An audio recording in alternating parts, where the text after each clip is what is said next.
Greetings once again, fellow girls, guys, and gamers. This is Small Archangel, and thank you for joining me for this Rising World update video. Yes, right at the beginning of 2017, we finally got our long-awaited 0.8 update, which brings us dungeons, but so much more than that. But we will try and explore as much of that in this video as we possibly can. First of all, just a few of the other changes that the devs have promised us, such as a little bit of optimization on the FPS front, which can only be welcome. And apparently flickering has been reduced. The flickering that tends to be due to so-called Z fighting. I am particularly pleased with this because I make extensive use of posters. And when you mesh objects like planks together or place posters on a wall, particularly from a distance, you get a big flickering effect going on. So apparently that is now been very much improved, which is great. That's very welcome indeed. So that should look better. We've also got, there's some new blocks textures. I don't know whether it's a terrain textures that can be placed on blocks that we can craft. That I think that it sounds, it's not very clear, but it sounds very much like that is the plan, is that we can make terrain textured blocks. And we also have some new sound effects. So we've got new music sound effects and musical tracks that will play when we are underground in underground ruins. And we've got apparently animals now that you can hear their footsteps. And we can also hear our torches flickering now as well. So there's various additions. That's just a handful, really. So that should be exciting. We've got some new animals in the game now as well, in addition to our sort of farmyard animals and things, which unfortunately still no animal husbandry, but I'm sure it is coming.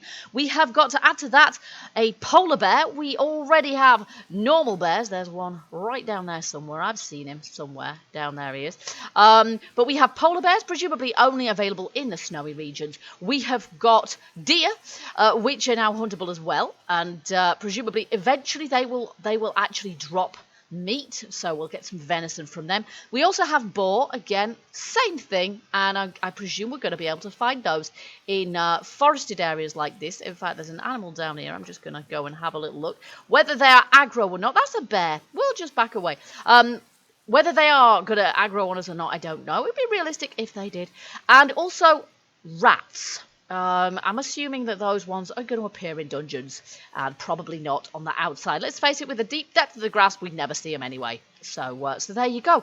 New animals. And all of those animals drop hide. I think was restricted to pigs and cows in order to get meat still. But all the other animals, including that beefy bear guy down there, will drop hides now. I'm not going to take him on because I've only just kind of started this game, of course. And at this point, all we got is an axe and a pickaxe. And I've no intention of dying at this point. So all of those beasts will now drop hide. In fact, I don't think all animals do, because obviously we've got chickens, but bears, polar bears, moose, deer, goat, sheep, fox, boar, cows and pigs all give us hide now, and presumably, yeah, we're going to be able to do something with those. Now, we've got a little crafting station here. We're going to make use of creative mode where necessary to showcase as much of the content in this new update as we possibly can. For now, we're going to show some of the new objects that are craftable in the game. There are some non-craftable new objects in the games, which, of course, we'll find in dungeons and what have you. We'll try and find some of those as well.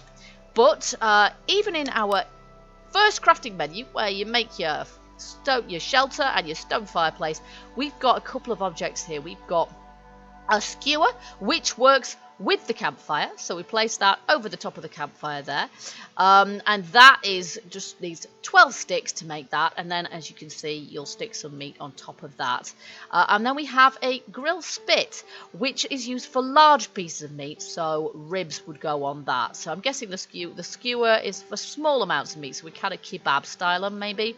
And I'm particularly pleased about that spit because that might work in my castle build. If anybody's been watching my castle build, that might look quite good in there. So that's just in our very first basic crafting menu.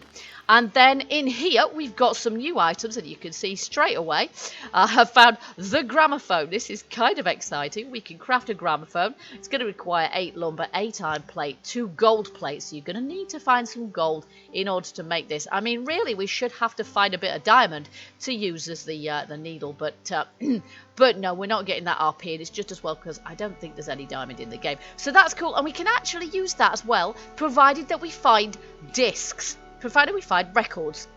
And apparently records are available in all good bookshops. No, in some of the ruin types, some of the dungeon types, which we'll come back to later. We've got also decoration. There we go. Now that gives us a reason to hunt bears, don't it? 1 bear pelt. Okay, so 1 bear equals hunting trophy. Nice. That is going to look so cool in front of your fireplace. That's excellent. And then one last object, which is also going to be very, very useful, especially for people like me who like to make their own beds, because these ones look a bit cruddy. If you want to make your own bed and still use it as a spawn point and a sleep point, this is for you. 16 cloth gets you a mattress, which we then can put wherever we want. So you can make any kind of object you want, really, to turn that into a bed. So yeah, we can go design crazy with that one, and it looks rather sort of cleaner and more, yeah, it looks a bit more like that, doesn't it? So I think if you wanted to make a slightly more modern looking bed, then yeah, that's going to be the way to go. But obviously the meat and veg of this update is dungeons, so that's what we're going to go and check out if we possibly can. And we're going to start out with the most commonly occurring, it would appear, which isn't a dungeon so much as an abandoned log shack or log cabin, which is what the devs call it. I call it a pile of planks. And there's not just one, these always seem to spawn in shanty towns of like half a dozen to 10 shacks, and this is what they look like. They seem slightly buggy at the moment in my experience, but they are worth checking out, because I believe we can actually pick up some of the objects that we find in here. So all these planks, we can't pick those up, but I'm guessing you can probably harvest them. We've got a chest here. There we go, look. There's one of those records we were after. And here are some bones. I don't know that we can pick up. Oh, look, we can! You press on F, you can pick up a skull. Can I place it somewhere? I want to place that skull on top of a shelf. No, it looks like I can place it on the floor, which is kind of creepy, to be honest. Ooh, I've picked up a skull.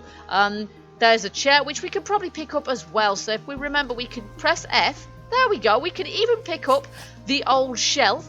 So we can set up ourselves a nice little business. What's this going to sound like? Oh, yes! Honky Tonk City. Okay, so we can get ourselves a nice honky tonk piano as well. It sounds absolutely horrific. And we can have that in our house too. We can make ourselves some haunted manor with this lot. You could probably collect yourself a whole skeleton if you wanted. Broken table. Fantastic. What's not to like? But those chests are the things that we probably want to check out in each of these shacks. Probably can just do that through the wall. No, well, you have to stand in front of it. Oh, fair enough. Let's go to the front of it then. Dynamite. Okay, so we might actually get varying items from the chests. Let's see what else we can find in these chests. Oh, hello. It's a rabbit. There's a chest in each house, I think. Oh, my goodness, look at this gold ore. Gold ore. That's really fantastic. And what's this? This one, does this say? It says 5th Symphony, first movement, Beethoven. Wow. And this one is Toccata and Fugue in A. Oh my god, you've got to have the Toccata and Fugue in your haunted house. I feel inspiration for a build coming on here. But that's for another day. Let's just check out a couple more chests. If this is the kind of loot we can get just from the above ground shacks, what are we going to find if we can find an underground or underwater dungeon? One hopes they optimize the way that the shacks change the terrain, because at the moment it's a little bit peculiar the way that they spawn. Okay, can we fit through there? We cannot fit through there. You must stand in front of this. Yeah, I don't think I can get... There we go. Dynamite. We've got some more dynamite. We've got 3 iron ingots. And... Morning Mood by Grieg. Classical music killed this town. Okay, so there we go. That's the cool stuff we can pick up in these shacks, and heaven knows what other goodies spawn within them. But you can see there's really loads of them here. Whether that's working as intended or not, I don't know, but I've never found just one on its own. There's always absolute tons of them, and the way they spawn in is a little bit interesting, and there's never any pathways between. But this is kind of early development, folks. So there you go. That's the log cabins. Well, unfortunately, in spite of fairly ceaseless searching and using creative mode as well, I have been distinctly unable to find any dungeons in the game whatsoever at this point. There are supposed to be 2 different types of subterranean dungeon, one under the ground and one under bodies of water, but I understand quite a lot of people are having difficulty finding them at the moment, so whether there's a problem with them being generated into the game world, I don't know. We do know, all of us that play the game from experience, that new content is a little bit capricious about whether it shows its face or not, so hopefully the devs will do something about that. But one thing's for sure, you're not going to find it difficult to find those log cabins. There's loads of them around. But one more thing before we finish this video that you should know: it's a beautiful evening here in the world of Rising World. However, we have, as a bit of a surprise addition to 0.8, been granted weather as well. And I didn't think we were going to get that until later on. Now, at the moment, weather effects don't have, well, any effect on us. So if it's raining, you won't notice that you're wet, you won't get any buffs or debuffs or anything like that. But I confidently expect that that will change in future. And in fact, you can see some clouds are gathering here right now. And perfectly on cue, couldn't have planned it better myself. And no, I didn't cheat. It is now raining. Now, whatever weather appears in the game, it is affected globally. So if it's raining here, if I go to a snowy mountaintop, it will be snowing. And there are storms apparently as well in the game, and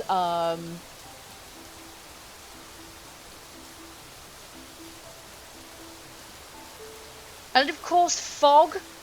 And in future, the devs say that they're planning on implementing things such as sandstorms in the desert. So I think we should keep watching this space. But in the meantime, here's a few little snapshots of what weather looks like in the various parts, the various biomes of the Rising World game world. And I hope you enjoyed this video as it gets dark here on my hilltop. And I hope you'll join me for the continuation of my Rising World Survival series. Until then, keep gaming, stay happy, and bye-bye for now.